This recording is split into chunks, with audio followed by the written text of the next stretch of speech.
Hello again, Year 10. We've put the spoken language, your speeches, to bed a bit for a while now, so put them out of your mind for now. We're continuing with the poetry and literature, and in language we're going to be working on what's called transactional writing, which is really a flash name for things like letters, reports, and those types of things, which are what you have to do for the second part of paper 1 in your GCSE. The whole of the second half of paper 1 in the GCSE would either be writing a speech, a letter, a blog, or something like that. So this module is a way of addressing practicing those skills, so it's quite good fun. And these, the thing to remember about English language is that both the papers, the whole of the second half, is one big piece of writing. So if you can get reasonably good at that, you don't need to worry so much about the structure and analysis that all comes in the first part. So food for thought there. This is just what you'll need here, your exercise book, and of course if your exercise book is coming to an end, I'm sure Cosey's told you that we actually deliver them to you. What about that then? Or a computer, and you need pens and pencils.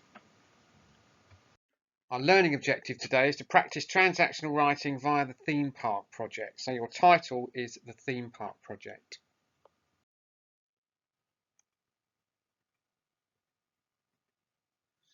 Right, now here's how this is going to work. Joys Are Us. That's the name of my company.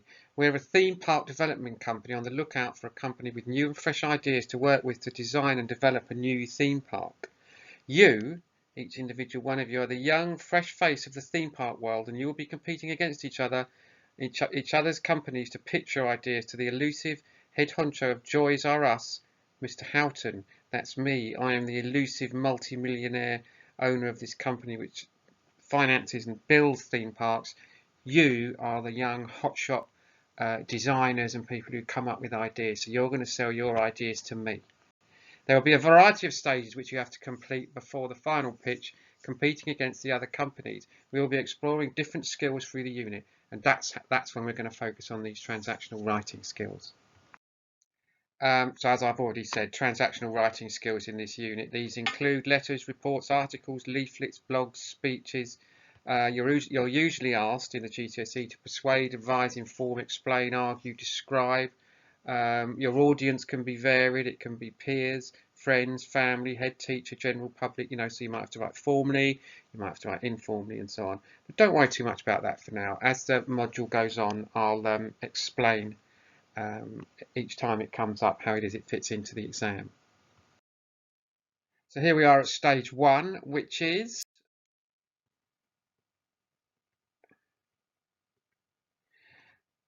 this is what you need to know. The land has been bought for the development of the winning theme park.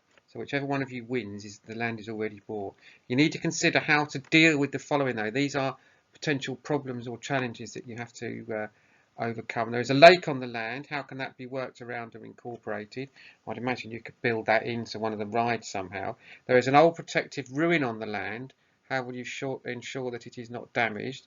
A bit more difficult, that one. And this one, there is a small village on the edge of the land which has the only road to and from the land where the theme park will be built.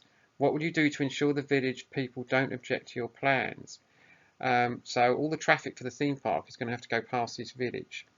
So you're going to have to get them involved, basically. Just have a think about that. You don't have to do any writing just for now. But I would argue getting those people at the village involved is the way ahead with that. Now, just spend 5 minutes picking the type of amusement park you will open. The two major types of park are water parks and thrill-based parks involving roller coasters and other types of ride.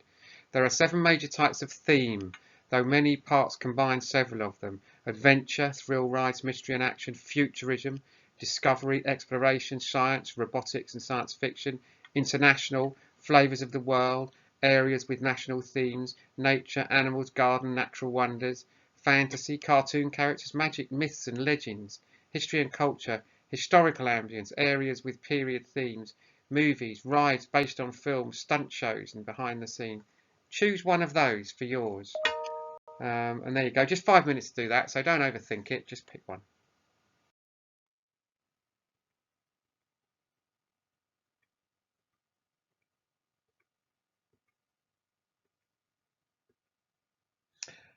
Here's your tasks for today, and this is the stuff that I want you to photograph and send to me on Classcharts. What is the name of your company? Who will your theme park be for? You know, who's the audience? Write a profile for your target audience of the park. Age, gender, income and interests. This should include facts, statistics to suggest research. What will the theme be? What will it be called? What kinds of rides will you have and why? This will need to be very specific. Remember what is available and what might restrict your ideas. Also remember your chosen theme. What will be the names of the rides and what will they entail? Any height or other restrictions? You've got the rest of the lesson to do that and to photograph it and send it to me. I know I say this every time, but it's true every time. The work that you're sending me is fantastic, so keep doing it. I'm not able to respond as quickly as I did to those of you that were emailing me before, because it's just once a week I get to go through everything, but when I do, I'm always hugely impressed. So keep that up and I'll keep giving the achievement points, and I will speak to you next time. Thanks for your attention.